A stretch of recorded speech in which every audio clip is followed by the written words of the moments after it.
आप लोग थक नहीं गए?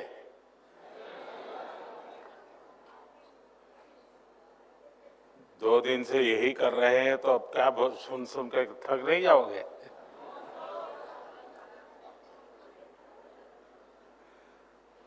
वैसे तो बीच बीच में मैंने जितना कहना था कह दिया था।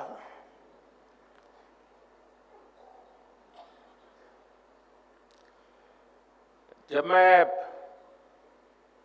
पहली बार मुख्यमंत्री पद की शपथ ली थी तब मैं समझता हूं आप में से बहुत सारे युवा ऐसे होंगे जिनका जन्म भी नहीं हुआ होगा।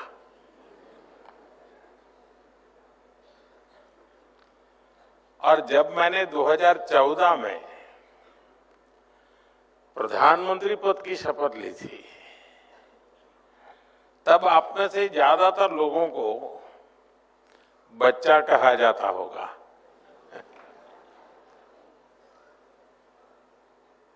लेकिन पहले मुख्यमंत्री के रूप में और फिर अभी प्रधानमंत्री के रूप में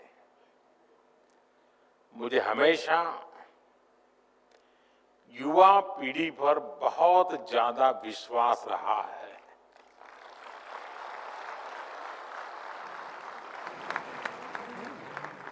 आपका सामर्थ्य, आपका टैलेंट, मैं हमेशा आपकी एनर्जी से खुद भी एनर्जी पाता रहा हूं। और आज देखिए, आज आप सभी विकसित भारत के लक्ष्य की बागडोर थामे हुए हैं। साथियों, साल 2047 में जब हमारी आजादी के 100 साल होंगे, वहां तक की यात्रा भारत के लिए भी अहम है और यही वो समय है जो आपके जीवन में भी सबसे महत्वपूर्ण है। यानी बड़ी गोल्डन अपॉर्चुनिटी है आपके लिए। आपका सामर्थ्य भारत का सामर्थ्य बनेगा। आपकी सफलता भारत की सफलता को नई ऊंचाइयां जरूर देगी। मैं आप सभी को विकसित भारत यंग लीडर्स डायलॉग में सहभागिता के लिए बहुत बहुत बधाई देता हूं।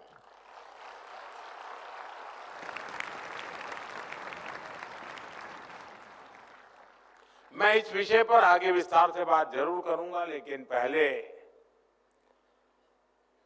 बात में आज के विशेष दिन की। साथियों, आप सभी जानते हैं कि आज स्वामी विवेकानंद जी की जन्म जयंती है।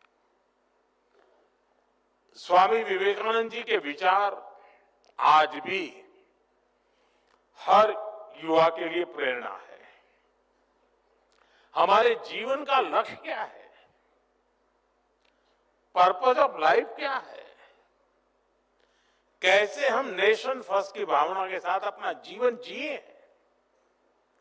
हमारे हर प्रयास में समाज का, देश का हित हो, इस दिशा में स्वामी विवेकानंद जी का जीवन हम सभी के लिए बहुत बड़ा मार्गदर्शक है, प्रेरक है।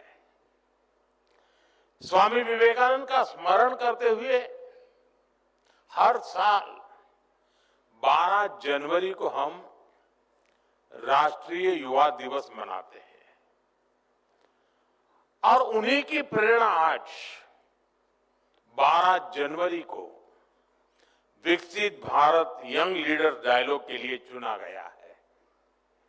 साथियों, मुझे खुशी है कि बहुत ही कम समय में विकसित भारत यंग लीडर्स डायलॉग इतना बड़ा प्लेटफॉर्म बन गया है।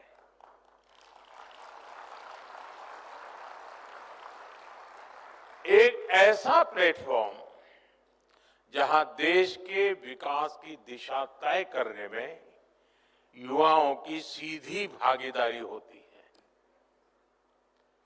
करोड़ों नौजवानों का इससे जुड़ना, 50 लाख से अधिक नौजवानों की रजिस्ट्री, 30 लाख से अधिक युवाओं का विकसित भारत चैलेंज में हिस्सा लेना, देश के विकास के लिए अपने विचार शेयर करना, इतने बड़े स्केल पर युवा शक्ति का एंगेज होना अपने आप में अभूतपूर्व है।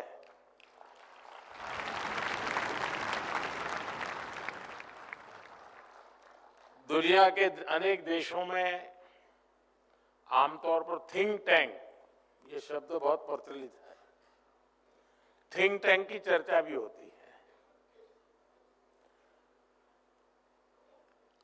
और उस थिंक टैंक का प्रभाव भी बहुत होता है। वे एक प्रकार से ओपिनियन मेकर्स का एक समूह बन जाता है। लेकिन शायद आज जो मैंने प्रेजेंटेशन देखे और जिस प्रकार से चर्निंग होते होते आप लोगों ने यहां तक जायजे लाए हैं, मैं समझता हूं कि ये अपने आप में ये इवेंट इंस्टीट्यूशनलाइज तो हुआ है, एक अपने आप में दुनिया में अनोखी थिंक टैंक के रूप में उसने अपनी जगह बना ली।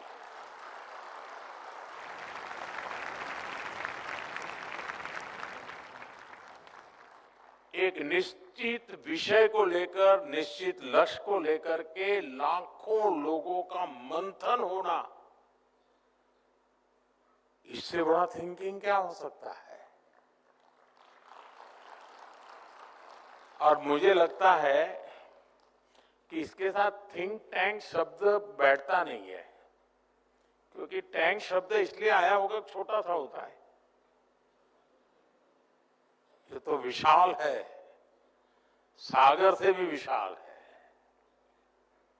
और समय से भी आगे है और विचारों में समंदर से भी ज्यादा गहरा है। और इसलिए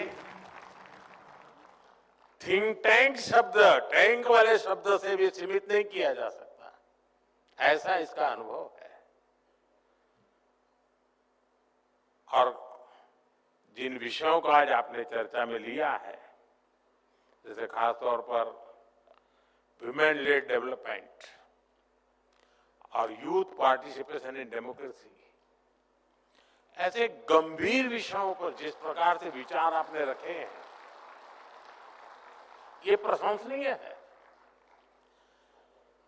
थोड़ी देर पहले आपने यहां जो प्रेजेंटेशन रखे, अलग अलग थीम्स को लेकर प्रभावी बात रखी, ये दिखाता है कि हमारी अमृत पीढ़ी विकसित भारत के निर्माण के लिए कितनी संकल्पित है।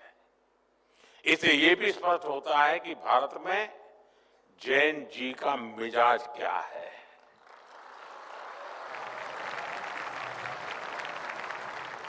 भारत का जैन जी कितनी क्रिएटिविटी से भरा हुआ है। मैं आप सभी युवा साथियों को, मेरा युवा भारत संगठन से जुड़े सभी नौजवानों को इस आयोजन के लिए और इसकी सफलता के लिए मैं बहुत बहुत बधाई देता हूं, आप सबका अभिनंदन करता हूं। साथियों, मैंने जब अभी आपसे बातें शुरू की तो 2014 का जिक्र किया था। तब यहां बैठे ज्यादातर युवा 8-10 साल के ही रहे होंगे। अखबार पढ़ने की उनकी आदत भी नहीं डेवलप हुई होगी। आपने पॉलिसी पैरालिसिस का वो पुराना दौर नहीं देखा, जब उस समय की सरकार की इसलिए आलोचना होती थी कि वो समय पर फैसले नहीं लेती, और जो फैसले होते भी थे वो जमीन पर ठीक से लागू नहीं होते थे। नियम कायदे ऐसे थे जिससे हमारा नौजवान कुछ नया करने के बारे में सोच भी नहीं सकता था। देश का युवा परेशान था कि इतनी बंदिशों में वो जाए तो जाए कहां। साथियों, ये हालत ये थी कि अगर किसी एग्जाम के लिए, जॉब के लिए अप्लाई करना होता था तो सर्टिफिकेट अटेस्ट कराने के लिए अफसरों और नेताओं के साइन लेने में ही दम निकल जाता था। फिर फीस का डिमांड ड्राफ्ट बनाने के लिए बैंक और पोस्ट ऑफिस के चक्कर लगाने पड़ते थे। अपना कोई बिजनेस शुरू करना होता था तो बैंक कुछ हजार रुपए लाने के लिए 100 गारंटी मांगते थे। आज ये बातें बहुत असामान्य लगती हैं, लेकिन एक दशक पहले तक यही सब कुछ चलता था। साथियों, आपने यहां स्टार्टअप्स को लेकर प्रेजेंटेशन दिया। मैं आपको स्टार्टअप इकोसिस्टम का ही उदाहरण देता हूं कि इसमें जो परिवर्तन होता है वो कैसे हुआ है। दुनिया में 50-60 साल पहले स्टार्टअप कल्चर शुरू हुआ, धीरे धीरे वो मेगा कॉरपोरेशन के युग में बदल गया, लेकिन इस पूरी